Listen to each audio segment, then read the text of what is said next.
Unang padyak, unang pitik, unang deliver. Ay grabe naman, napaka-pogi naman yun. Flex ko nga lang pala tong long sleeve ko, no? Napakaganda na ito, grabe. Binigay nga pala to ng tropa para meron tayong magamit pagka magbabike tayo. Akala ko nga hindi to uubra kasi bukod sa kulay itim siya, medyo makapal din yung tela niya. Pero hindi mga pare, solid na solid to. Kung ako sa inyo, i-check nyo rin yung page nila, Señoritos, o kaya yung website nila. Madami rin maaangas na design at marami kang pagpipilian. So balik na tayo. Ito nga yung unang padyak ko ngayong taon. Pinagsabay-sabay ko na unang pitik at unang deliver na rin. Bali dalawa lang ang ruta natin ngayon, sa may Amihan para pumitik at sa may Pleasant para mag-deliver. Bali last year nga kasi medyo natigil tayo sa pagde-deliver. Medyo busy kasi tayo, dami natin mga inasikaso. Bukod pa doon, busy rin yung mga dideliveran ko, so talagang hindi ako nakapag-schedule nung December. Meron namang mga nalulusot na kahit pa ilan-ilan, pero dito lang din sa malalapit. Kaya yun lang, yung iba biglang nagka-cancel na lang kasi nga hindi na rin nila maantay. Pero ayos lang din naman. Ganun naman kasi talaga pag pumasok ka sa isang business. Hindi lahat palaging meron. Bago nga ako dumiretso ng Amihan para pumitik, dumaan muna ako dito kala Rich Bean. Syempre, alam niyo na kailangan ipahimas muna natin, diba? Kumakabyos na naman kasi yung cambio ko. Ako kasi yung tipong hindi mapakali pag may ganito.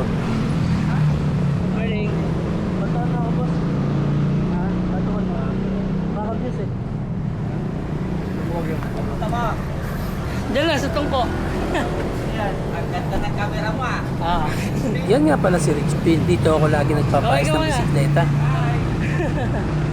May pina-adjust lang talaga ako kasi hindi ako komportable. Ako kasi yung tipong may maramdaman lang ng konti, pinapacheck ko na rin kagad bago pa lumala. Hindi naman kasi tayo mayaman na pwede magpalit bike kagad, diba? Sa totoo lang, ang dami ko na rin kailangan palitan dito sa bike ko. Pero dahil nga okay pa naman, gamitin na lang din natin. Sulitin na lang yung dapat sulitin. Kailangan mo lang din talagang humanap ng madiskarteng mekaniko. Ewan ko kasi sa iba kasi kahit kaya pa namang remedyohan, pinipilit na nilang papalitan. Oo nga pala, kung talagang hindi magtagpo yung schedule natin at nakakadaan naman kayo doon kay Rich Bean, nag-iwan nga rin pala ako doon ng degreaser. Pwede din kayo doon bumili. Tapos yung sticker, ako na lang din mismo yung mag-aabot sa inyo. Sa mga ano.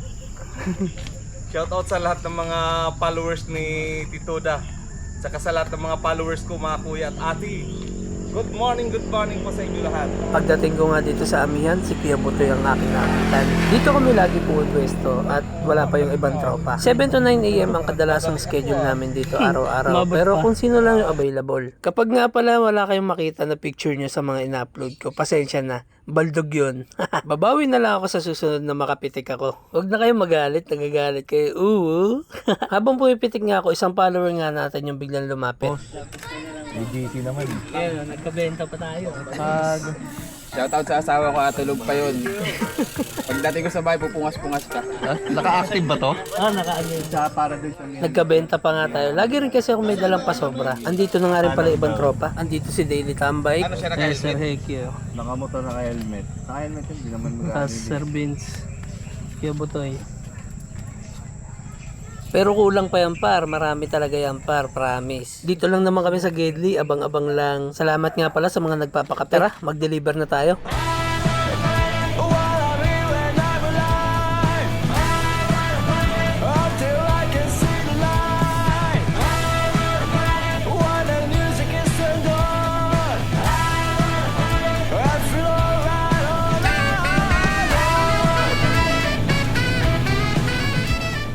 Malapit nga lang din to doon sa may Amihan. Dito lang din sa may parte ng San Jose del Monte. Last year na order pa to pero iba rin kasi yung setup namin.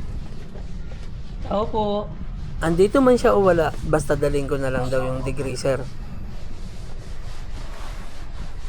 Tao po. Ay, Sir Billy po. Andiyan po siya. Sa hospital eh. Ay, sige po, iwanan ko na lang po ito. Nag-order ka? Apo. Magkano ba? 250 po. Pero chat ko na lang po siya pag ano. Okay lang naman po. Pero yun yung asawa mo. Sige lang po, okay lang po pagka ano na lang po. Pabalikan mo. Anong pangalan? Darrell po.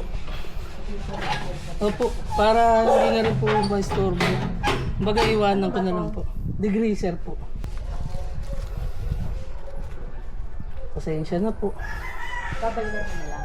Hindi na po, chat ko na lang po siya. Magka-chat naman po. May Gcash naman kayo. Opo, opo. Opo. Sige. Sige po, salamat po. Gcash na lang. Opo, opo. O di ba napaka-smooth lang? Kaya ikaw umorder ka na rin ng degreaser, dadalhin ko mismo sa bahay nyo. May kasama daw bang sticker ni Tito Wo? Opo, meron pong kasamang sticker ni Tito Wo, yung version 2 pa. Syempre pati sticker ko ibibigay ko na rin sa inyo. Quezon City, Caloocan at Bulacan ang hawak ko. Kaya kapag kay Tito Wo kayo umorder at tiga dito kayo, ako rin po ang magdi-deliver sa inyo. Sa akin niya rin yan ibabato. Pero may pinaplano si Tito Wo. Gusto niya mag-set ng meetup dito sa Bulacan. At kung kailan yun ay hindi pa rin namin alam. Basta abang-abang na lang po kayo. So yun, maraming salamat sa mga umorder at shoutout po sa inyo. Sa mga o-order, PM na lang po kayo sa page para maset natin yan.